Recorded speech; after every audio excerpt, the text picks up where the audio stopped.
Hello and good day to wherever you are listening to us today. It's Monday, 26 April 2021. My name is Christian Lindmeier and I'm welcoming you to today's global COVID-19 press conference with a special focus on the impact of COVID-19 on immunization as we mark World Immunization Week, which started on Saturday, 24 April. The press conference will include two special guests today, and that is Henrietta Fore, Unicef Executive Director, and Dr. Seth Berkley, CEO of Gavi, the Vaccine Alliance. Welcome. Simultaneous interpretation is provided in the 6 official languages: Arabic, Chinese, French, English, Spanish, and Russian, plus Portuguese and Hindi. Present in the room are Dr. Tedros Adhanom Ghebreyesus, WHO Director General, Dr. Maria van Kerkhove, Technical Lead on COVID-19, Dr. Kate O'Brien, Director for Immunization, Vaccines and Biologicals, and Dr. Anne Lindstrand, the Head of the Essential Immunization Program of WHO. We have other colleagues online, if necessary. With this, let me hand over immediately to Dr. Tedros for the opening remarks. The floor is yours.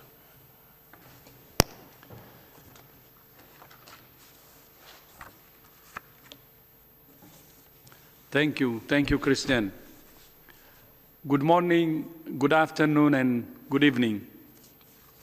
Globally, the COVID-19 pandemic continues to intensify. Cases have now increased for the 9th straight week, and deaths have increased for the 6th straight week. To put it in perspective, there were almost as many cases globally last week as in the first 5 months of the pandemic. It's pleasing to see small declines in cases and deaths in several regions, but many countries are still experiencing intense transmission, and the situation in India is beyond heartbreaking. WHO is doing everything we can, providing critical equipment and supplies, including thousands of oxygen concentrators, prefabricated mobile field hospitals, and laboratory supplies. As I mentioned on Friday, WHO has redeployed more than 2,600 staff to support the response on the ground, providing support for surveillance, technical advice, and vaccination efforts. Never before has the value of vaccination been so apparent. Today marks the start of World Immunization Week, at a time when the world's attention is focused on vaccines like never before. With the theme, "Vaccines Bring Us Closer," World Immunization Week shows how vaccination connects us to the people, goals, and moments that matter most, helping improve the health of everyone, everywhere, throughout life. Vaccines are one of the most powerful and transformative inventions in history. Thanks to vaccines, smallpox is now in the history books. Polio has been pushed to the brink of eradication, and once feared diseases like diphtheria, tetanus, and meningitis are now easily prevented. And new vaccines continue to push back the frontiers of disease.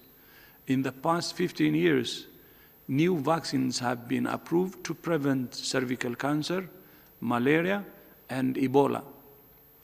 And now, safe and effective COVID-19 vaccines have been developed in record time, bringing us closer to ending the pandemic.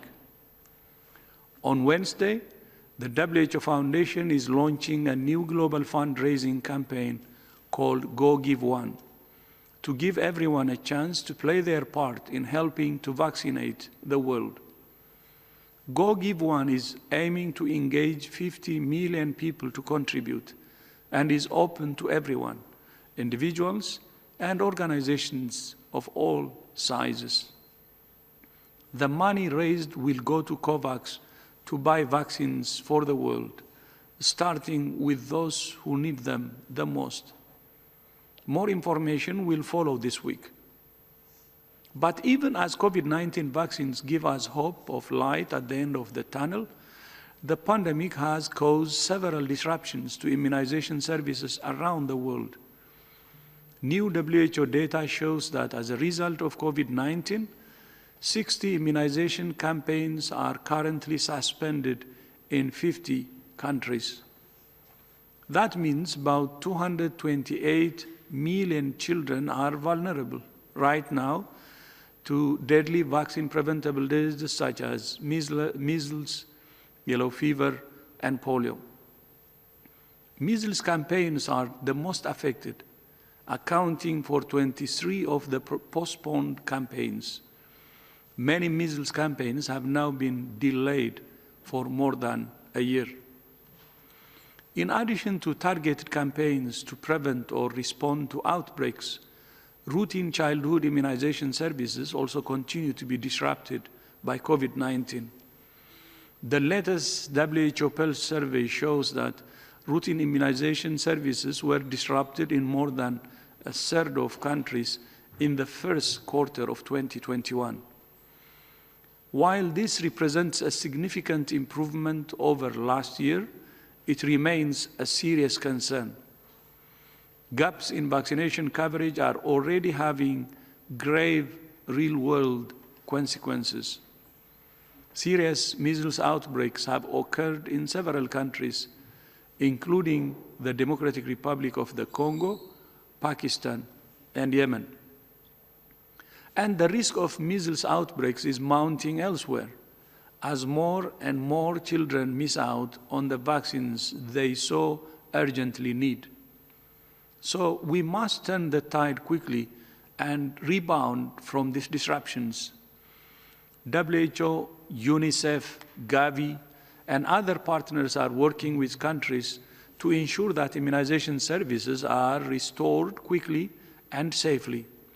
But we must not forget that even before the COVID-19 pandemic, nearly 20 million children missed out on life-saving vaccines each year. So we must not only get immunization back on track, but do better than before.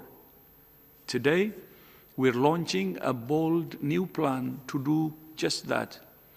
The Immunization Agenda 2030 is an ambitious new global strategy to maximize the life-saving impact of vaccines over the next decade. Our aim is to maintain hard-won gains in immunization, avoid backsliding, and achieve even more by leaving no one behind in any situation or at any stage of life.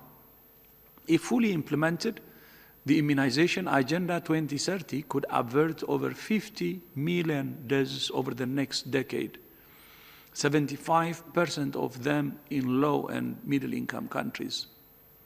To achieve these goals, all of us must step up and take action.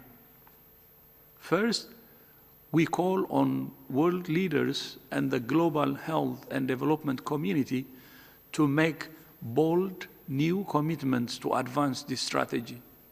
Second, we call on all countries to develop and implement national plans that align with the Immunization Agenda 2030 and increase investments to make immunization accessible to all. Third, we call on donors and governments to increase investments in vaccine research, development, and delivery focused on the needs of underserved populations.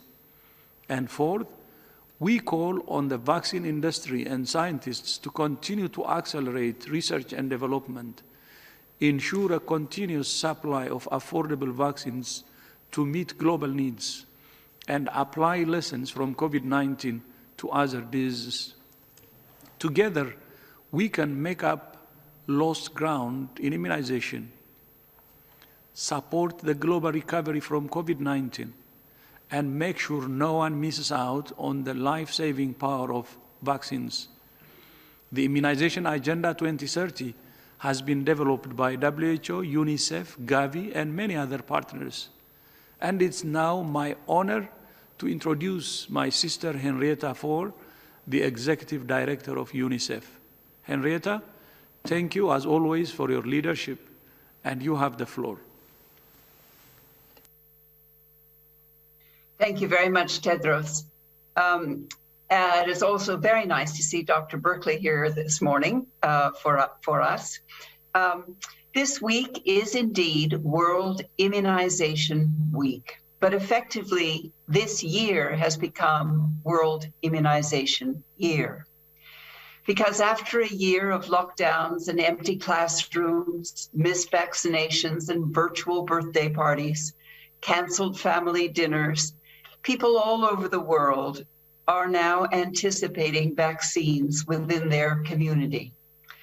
Those of us in the global development understand how much and how important vaccines are. But this year, every single person on the planet knows it, and we all want reunions with our families. This year, more than any other, has reminded us that vaccines bring us together. But while COVID-19 vaccines represent our best hope of returning to normal lives, we need to remind ourselves that millions of children all over the world have no access to vaccines for any of the preventable diseases whatsoever.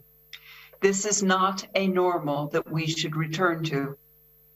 As Tedros has mentioned, even before the pandemic, we were losing ground in the fight against preventable child illness.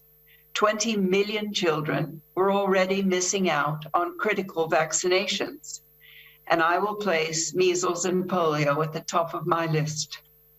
And now, a year into the COVID-19 pandemic, we are still making up lost ground.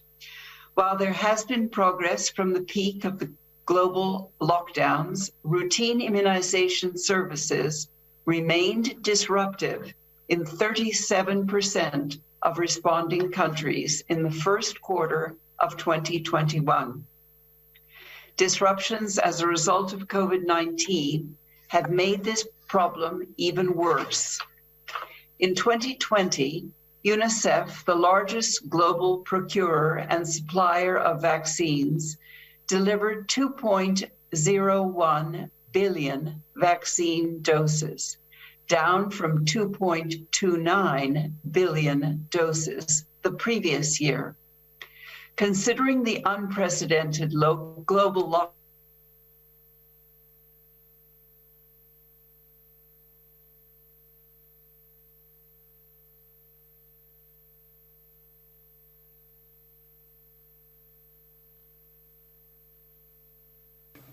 Sorry for losing the contact right now.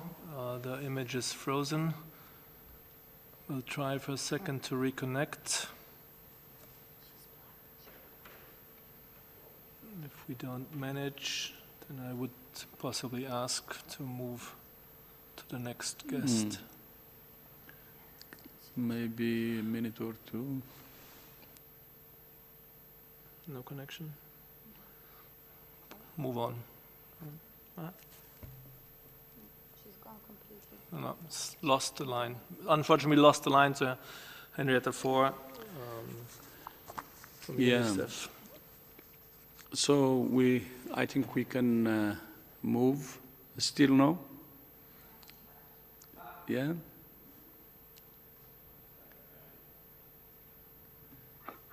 Okay. Henrietta, I think you're back. Sorry, I just dropped. Thank you. I believe that you lost me when I was talking about our vaccine dose procurements. Would that sound right? Yes, indeed. All right. So in 2020, UNICEF was the largest global procurer and supplier of vaccines.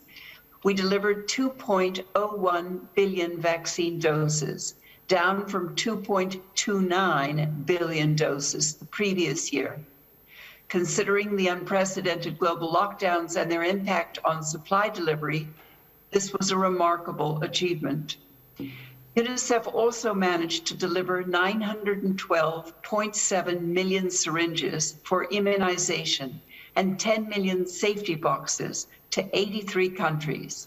And we installed 18,340 cold fridges in health facilities in 25 countries, another remarkable achievement. Over the past few months, we have repeatedly expressed our deep concern with the inequitable distribution of COVID-19 vaccines.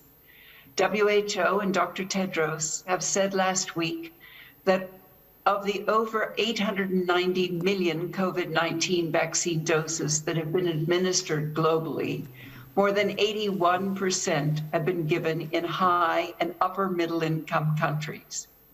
This is not only unfair, but it is also unwise, because a threat anywhere is a threat everywhere, especially with a worrying rise in variants.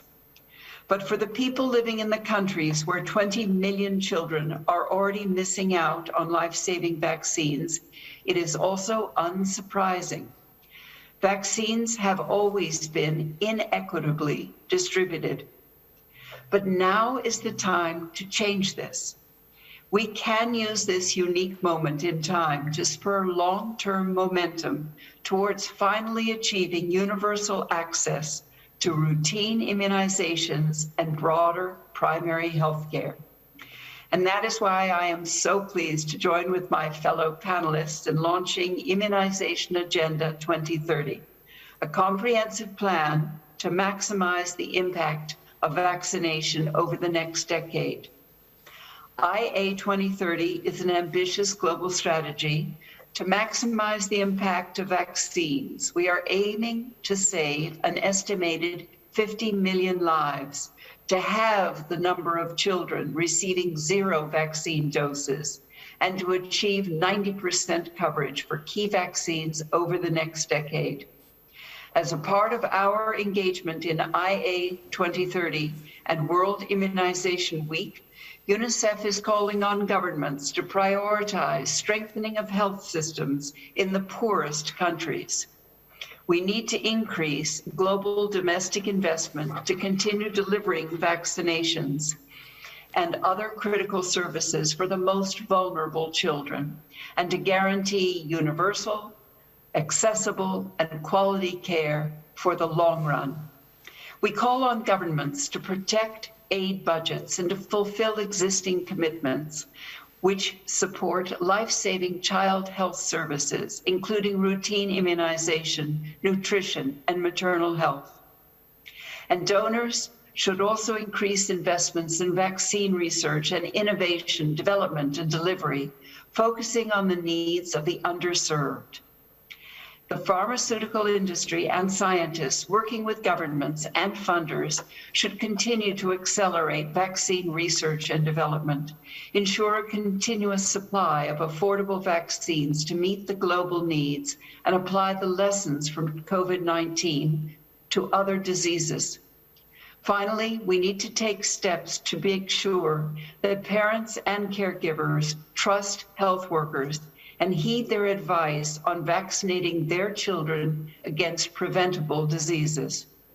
Later this week, UNICEF will be joining the Yale Institute for Global Health and Public Goods Projects to announce a new initiative to equip country teams with tools to counter misinformation and mistrust, all related to vaccines.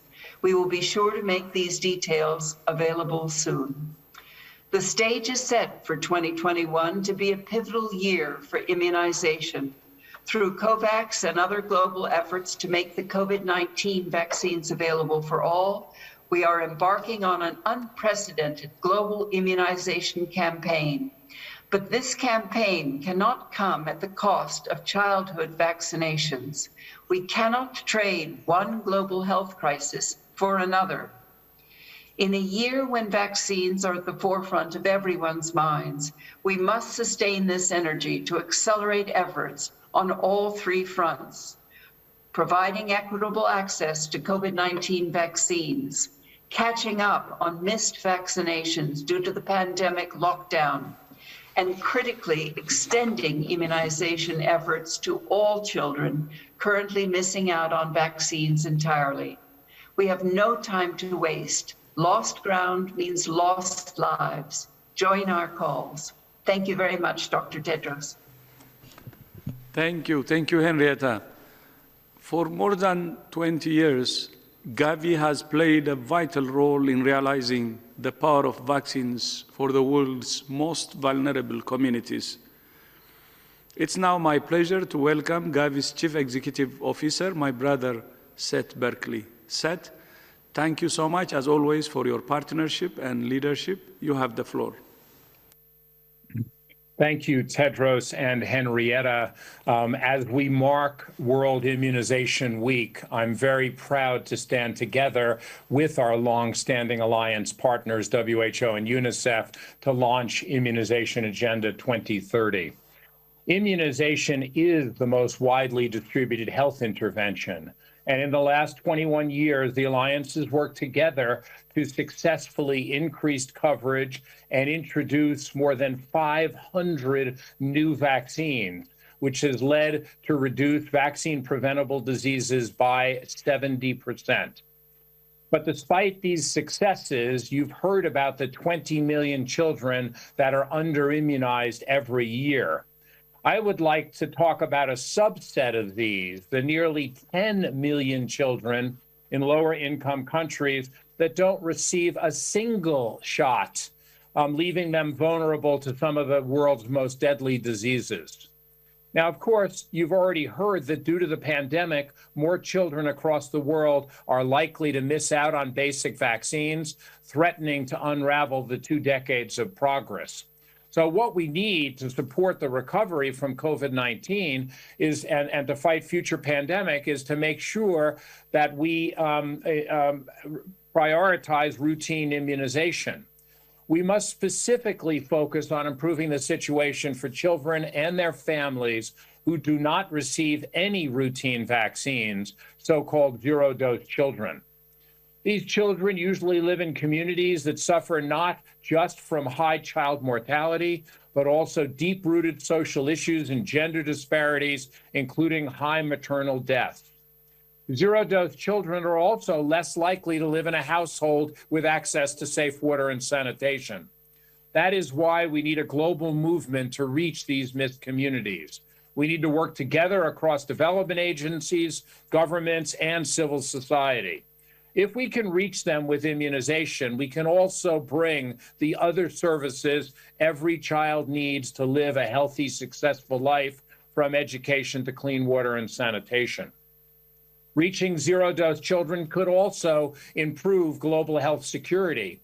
This contact with the health systems allows health professionals to systematically be on the lookout for new outbreaks and new emerging diseases. This early warning system is one of our first lines of defense against the next pandemic as we battle the current crisis. As of today, in collaboration with our partners, WHO, CEPI, and Unicef through COVAX, a multilateral mechanism which aims to secure equitable vaccines for COVID, we've been able to provide over 45 million doses of the vaccine to 120 economies across the world. These doses are being used to protect healthcare workers, the elderly, and other high-risk groups, and in turn, those who are closest to them. But as you've heard, we're not where we need to be on equity, and this also needs intense focus. COVAX has been a worldwide effort, and the support of governments and partners has been critical. And similarly, with the launch of the Immunization Agenda 2030, we need the support of leaders and others to ensure that no child is left behind. One key target of the IA 2030 strategy is to reduce the number of zero-dose children by 50% by 2030. This will be a core focus for us at Gavi. The cost of inaction is clear. Communities with large numbers of under-immunized children are more vulnerable to disease outbreaks. Outbreaks push the community further into poverty as household health expenditures rise, impact a child's right to survival and development, divert resources from already stretched health systems, and pose significant risks to global health security.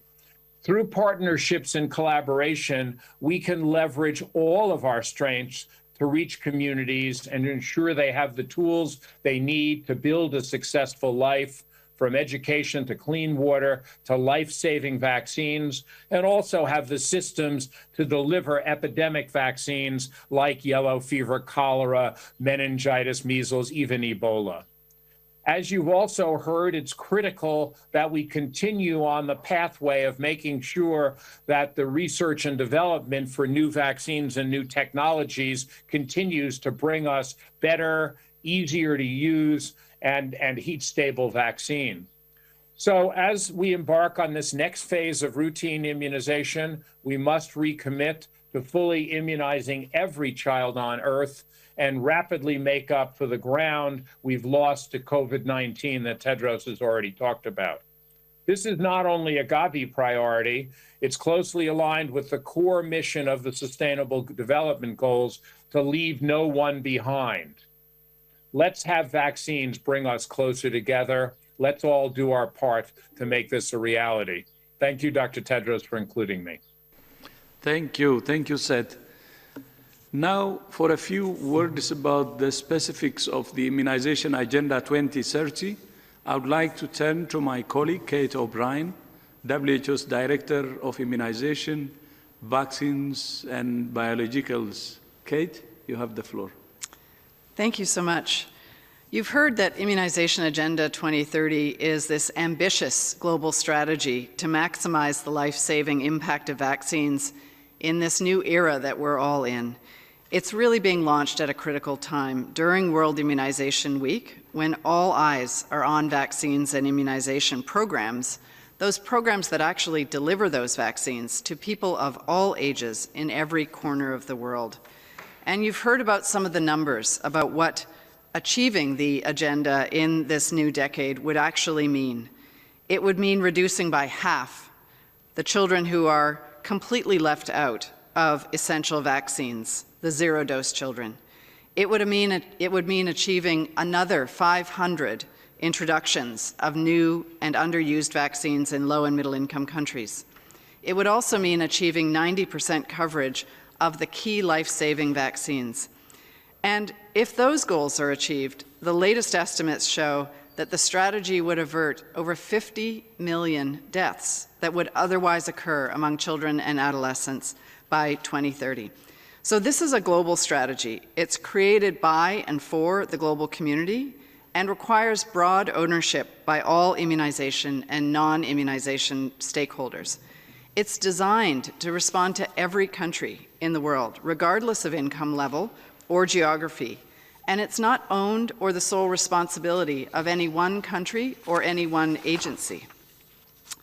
The IA 2030 strategy puts people at the center. It's led by countries, implemented through broad partnerships and driven by high-quality data. It positions immunization as a key component of primary health care to help achieve universal coverage and the Sustainable Development Goals, as Seth just mentioned. It serves as an umbrella for all issues related to vaccines and immunization, guiding countries and regions to develop their operational frameworks to make it real. Unlike many global plans, IA 2030 was co-created through a collaborative bottom-up process that engaged thousands of stakeholders around the world. And it also draws deeply on the lessons that have been learned from this past decade of immunization and addresses emerging challenges such as COVID-19, demographic shifts, and urbanization. And moving forward, it will continue to champion a collaborative, community-owned, country participatory partnership approach to immunization. The goals are designed to inspire action at the local, national, regional, and global levels. A framework for action has been developed to ensure we translate that vision that we've laid out into collective action across all of those layers of countries and regions, civil society, and development partners. And it's an adaptive and flexible strategy, so it will be tailored by every country to their needs and situation, and revised as new opportunities and challenges emerge. This is a collective strategy and a collective call to action to maintain the hard-won gains in immunization, recover from the disruption caused by COVID-19, increase equitable access to vaccines for everyone. And it will require a commitment from leaders, investment, and political will to ensure everyone at all ages, in all countries, benefits from the life-saving impact of vaccines and brings us all closer to a better and more equitable future. Thank you. Thank you. Thank you, Kate. And thanks again to Henrietta and Seth for joining us today. Vaccines are a triumph of science. Science has always been at the heart of WHO's work, and never has science been so critical in addressing global health challenges as it is now. As part of WHO's transformation, we established a new science division 2 years ago, appointed WHO's first chief scientist, and last year we decided to establish a WHO Science Council to provide advice on high-priority scientific issues that could have a direct impact on global health. The Science Council has now been established, comprising 9 leading scientists from around the world, and will be chaired by Professor Harold Varmus, the winner of the 1918 Nobel Prize in Physiology or Medicine. The Council will hold its first meeting tomorrow, where it will decide on initial steps and program of work. And I would like to thank all the members of the Council for joining. Thank you so much. Christian, back to you. Thank you so much. And let me now open the floor to questions from the media. To get into the queue to ask questions, you need to raise your hand using the raise your hand icon, and then do not forget to unmute yourself. And we'll start on my list with Paulina Alcázar from Encadena News. Paulina, please unmute yourself.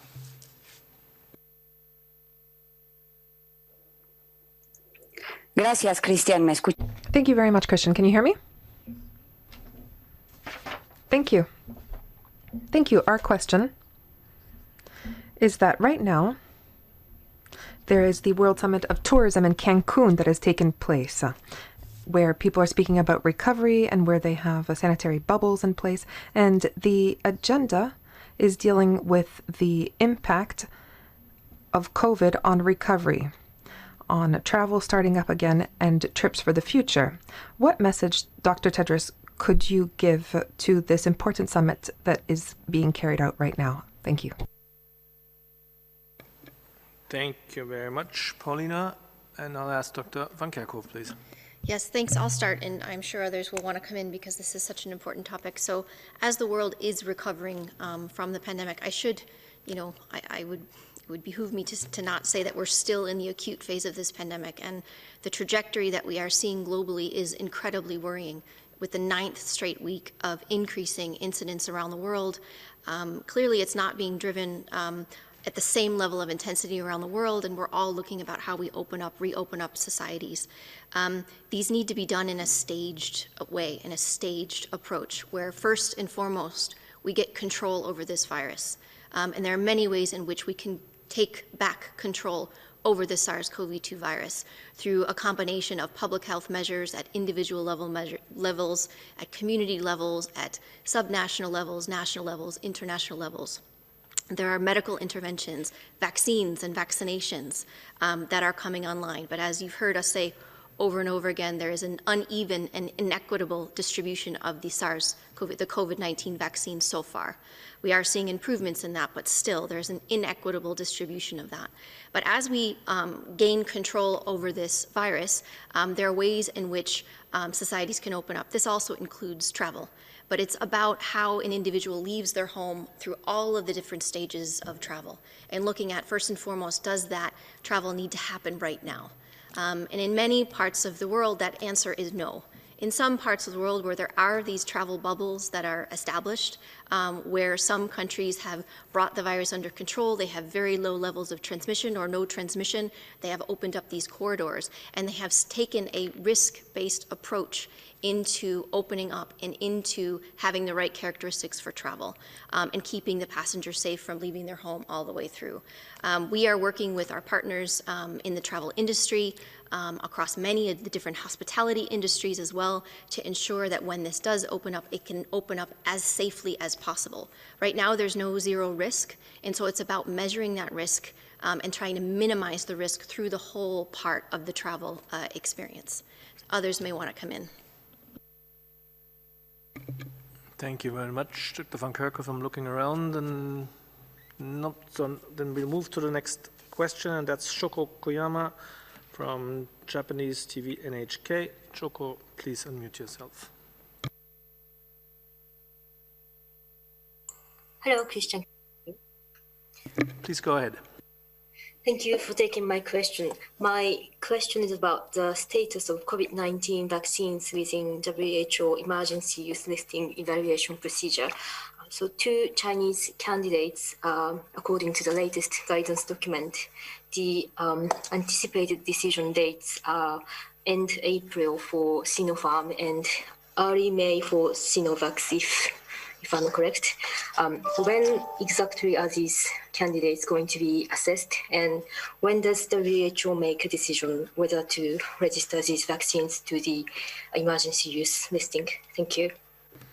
Thank you so much, Shoko. And we should have Dr. Mariangela Simao, Assistant Director General for Access to Medicines and Health Products, online with us. Dr. Simao, please. Good morning, and thank you. Thank you for the question, Shoko. Can you hear me? Yeah, I suppose you can. We do have a technical advisory group, an expert group met today, and we'll meet the next days to assess Sinopharm. We are meeting on Friday to assess Moderna, and next week on the 5th of May, we will be assessing Sinovac. So we expect that Sinopharm, we will have a decision before the end of this week, and Sinovac most likely by the end of next week. Thank you. Thank you very much, Dr. Simao. Next question goes to Nina Larsson from AFP. Nina, please unmute yourself. Yes, hi. Thank you for taking my question. I wanted to ask about India, which has temporarily frozen exports of the AstraZeneca vaccine from the Serum Institute to help address the vaccine needs there. I understand that COVAX was therefore 90 million doses short in March and April. And I know you've asked for donations from countries with excess doses to help compensate for that. So I was wondering, how many have you received so far, if any, and how confident are you that the Indian government will release vaccine doses to COVAX in May? Thank you. Thank you so much, Nina. And we'll look at Dr. Seth Berkley from the Gavi, the Vaccine Alliance, possibly. Yes, thank you for that question. So we are in early days on discussions on dose sharing. We had an announcement last Friday from President Macron that he would be sharing up to 500,000 doses. And we've also had an announcement from New Zealand that they would be sharing 1.6 million doses. And we've heard from the Spanish Prime Minister that they would be sharing doses. So we're beginning to see engagement from many on dose sharing, which is an important priority given the fact that countries have purchased large portfolios of vaccines, not knowing which would work, and therefore ultimately will have more doses than they need for their populations. Your numbers are correct. We had expected 90 million doses for March and April. For the 60 lowest income countries, including India, and those have not been made available given the crisis in India now. They're being used domestically, and we are waiting when supplies will resume. We're looking at other options at the same time. Thank you. Thank you very much, Dr. Berkley. Next question goes to Jenny Le-Ravello from DEVEX. Jenny, no, she seems to have dropped. Okay. Then we move on to Simon Ateba from Today News Africa. Simon, please unmute yourself. Thank you for taking my question. This is Simon Ateba with Today News Africa in Washington, D.C. India was initially seen as a success story for its response to COVID-19. Now, thousands of people are dying in India every day. Hundreds of thousands of new infections are being recorded every day. all ventilators are in use, and intensive care units are operating at full capacity. The healthcare system is on the brink of collapse. The same situation is happening in Africa. Africa was seen as initially as a success story with fewer cases and fewer deaths. How worried are you that what we are seeing in India right now may likely happen in Africa? And when can we expect most people in Africa to be fully vaccinated? Thank you. Thank you very much. I'll hand over to Dr. Maria van Kerkhove. Yes, so I'll start with the first part of that question. So Simon, as you've pointed out, the situation in India is really heartbreaking, as the Director General has said, and the exponential growth that we've seen in case numbers is really, truly astonishing. We have seen similar trajectories of increases in transmission in a number of countries. It has not been at the same scale, and it has not had the same level of impact and burden on the healthcare system that we've seen in India, but we have seen similar trajectories where the incidence was almost vertical if you looked at that epi curve. This can happen in a number of countries, in any countries, if we let our guard down. I'm not saying that India has let its guard down, but I'm saying we're in a fragile situation. 9 weeks of case incidence increasing, more than almost 5.7 million cases reported last week, and that is certainly an underestimate of the true number of cases of infections that have occurred in the last week. It's a fragile situation globally, and we really have the elements around the world with a lack of strategic and comprehensive use of public health and social measures for a variety of reasons, some of which because some individuals cannot attain physical distancing, living in very crowded situations, cannot wear proper use of masks because they don't have those masks, or they don't have 3-layer fabric masks, or for a number of reasons of social gatherings taking place. We still need to apply all of these elements of physical distancing as much as we can. Avoiding of mass gatherings, avoiding of crowded spaces, improving ventilation in indoor settings, spending as much time as we can outdoors compared to indoors, and using vaccines as much as we can for frontline workers and those who are most at risk. So the situation is fragile. The situation can grow if we allow it to, and this is why it's important that every single person on the planet knows that they have a role to play, and we need governments to be able to support them in taking the actions that will inform them about what they need to do and keep them safe and make sure that they can actually carry out the measures that are being asked of them in the local situation where they are. So I think you present a situation across India, but also in Africa, as you mentioned. We do need to not let our guard down and really follow through on all of these measures that we can and make sure that governments continue to apply comprehensive approaches, informing, engaging, enabling populations so that they know what they need to do to keep themselves and their loved ones safe. Thank you very much. Dr. O'Brien, please. Just the second part of the question, which was about, when would we see full vaccination in Africa? And I think the best answer to that is that the actions that are taken now and in the very near future are going to determine that.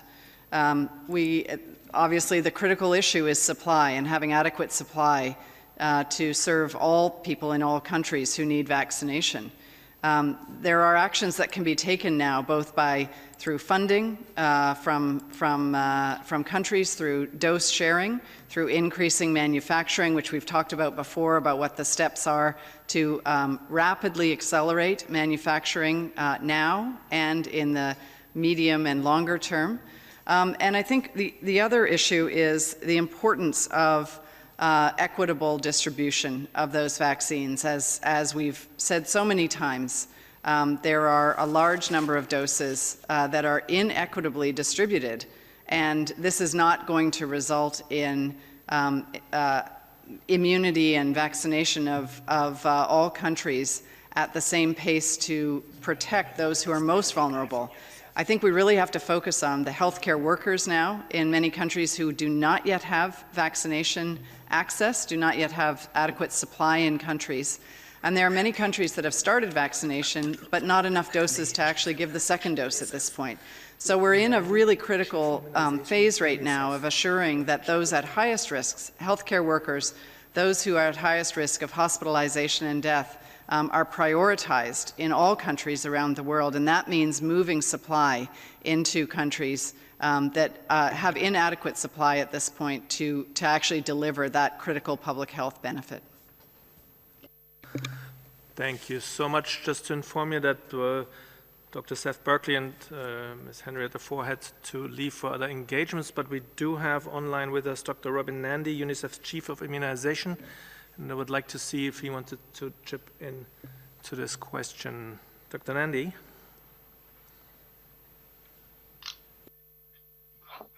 Yeah, hi. I think, I think Kate and Maria answered the question appropriately, and I just want to reiterate the message of Dr. Tedros, Henrietta Fore, and Seth Berkley about the importance of delivering COVID-19 vaccine in parallel to existing childhood vaccination as well.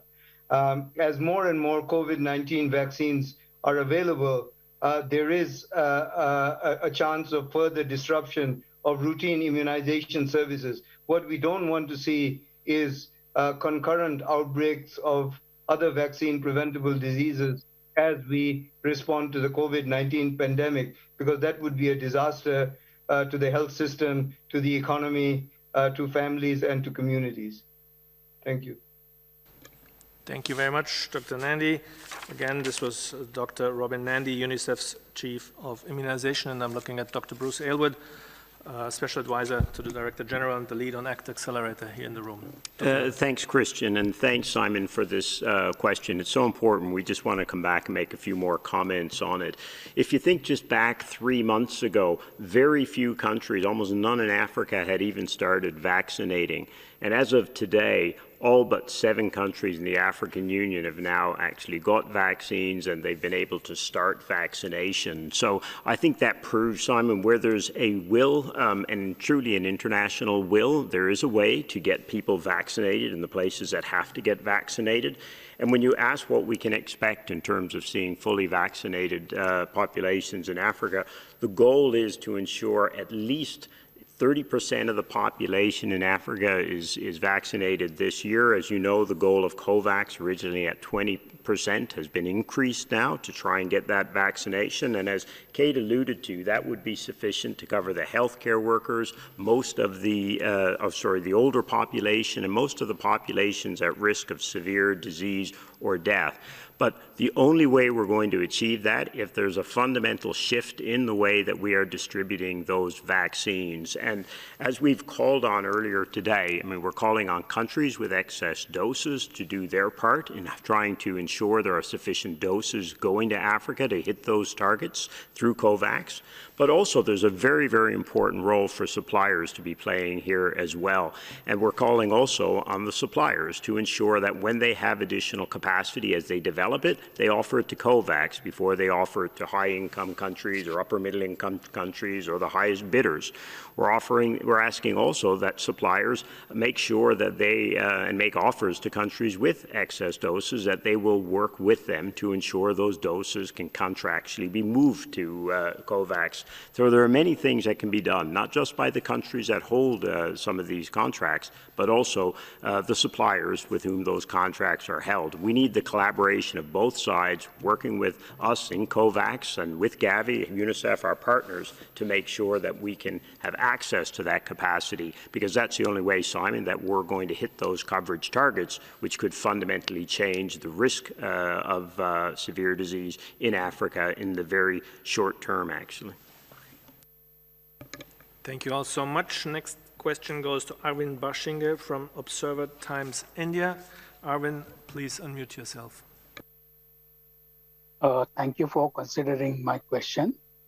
How is area categorization being done by the governments of countries during the COVID-19 pandemic for providing routine immunization services?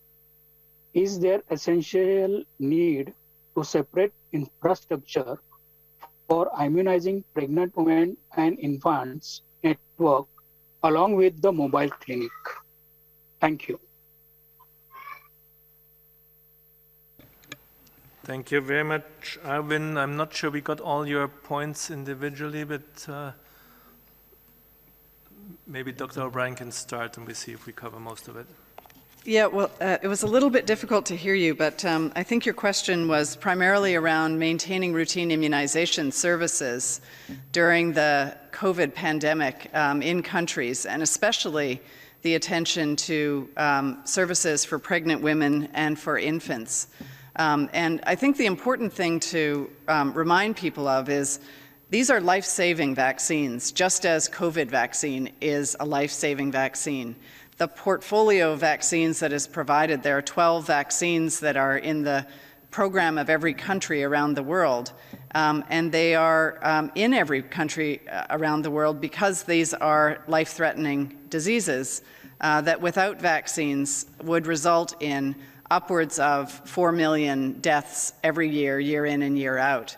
And so that's what the programs are doing already. In the course of the COVID pandemic, we've reported previously that there was a massive disruption to those immunization services. Over 2/3 of countries reported very significant disruptions. And now still over 1/3 of countries are reporting significant disruptions. And so the importance of countries recovering these routine immunization programs and doing so in a way that protects the health workers who are delivering services and protects those who are coming for the services so that they can receive life-saving vaccines without feeling like they're being put at risk of a COVID exposure. And these are the kinds of investments that countries are making, and frankly, it costs more money to deliver services because of the personal protective equipment that health workers need in order to protect themselves, because of the expansion of clinic hours that is needed to assure that people aren't in crowded circumstances. And we would strongly support and encourage countries, especially to return with every effort the services to their pre-pandemic levels and to go beyond that to assure that children and pregnant women and older adults and adolescents are able to receive those life-saving vaccines that are available and needed for a healthy future for all of those ages. Thank you very much, Dr. O'Brien. The next question goes to Stephanie Nibehai from Reuters. Stephanie, no, she has dropped off. Then we move to Todd Gilsby from Bloomberg. He also dropped. Oh, all the questions got answered already. So then let's go for Jeremy Launch, and that might be possibly our last question. Anyway, Jeremy Launch from RFI. Jeremy, please unmute yourself. Thank you so much. I didn't drop. So here's my question. I was referring to what you said about the disruption of the immunization campaign. I was wondering, do you fear that beyond the disruption and that we see, you fear that the manufacturers might have troubles getting raw materials for non-COVID vaccines? Thank you very much, Jeremy. Dr. O'Brien, please. Yeah, so we've been working with and looking carefully at the production of the non-COVID vaccines, the vaccines that are throughout the regular program, and looking very carefully at the pace of production. And there is, of course, play in the system. The vaccines are not produced in a just-in-time sort of fashion, so there is some flexibility within the system. We've seen that flexibility actually diminish over time, so there is less capacity sitting in the supply chain. We have seen some countries that have had disruptions to their supply, but none that have been severe and none that have been prolonged. That being said, virtually all of the manufacturers of routine immunizations in the essential immunization program, the vast majority of them are involved in one way or another with the development and production of COVID vaccines. So especially as there's pressure on the COVID vaccine manufacturing, this is a very important area to assure that we don't end up in a situation where we have supply constraint on the many other vaccines that are in the program. So we're not in a crisis situation right now, and we have a limited number of examples where there has been a supply disruption for a short period of time. But this has to remain an area where we're very attentive, and the manufacturers are very attentive, both to, as you say, raw materials and the other components that are needed beyond the raw materials to actually produce vaccines. And I might ask if Robin Nandy from Unicef, Unicef also, as we've mentioned, is the largest procurer of vaccines around the world. And I wonder if Robin has something he would like to add to this. Yeah, again, Kate, you covered the response very well. I think the other piece is that, you know, while we saw a drop in supply of vaccines over the last year, we've also seen a drop in consumption, and this means that we haven't seen large-scale stockouts, and you know, we are working with the manufacturers to carefully forecast vaccine needs over the next several months to make sure that we have adequate attention to both routine vaccines as well as COVID-19 vaccines. Thank you very much, Dr. Nandy. With this, we've come to the end of our briefing.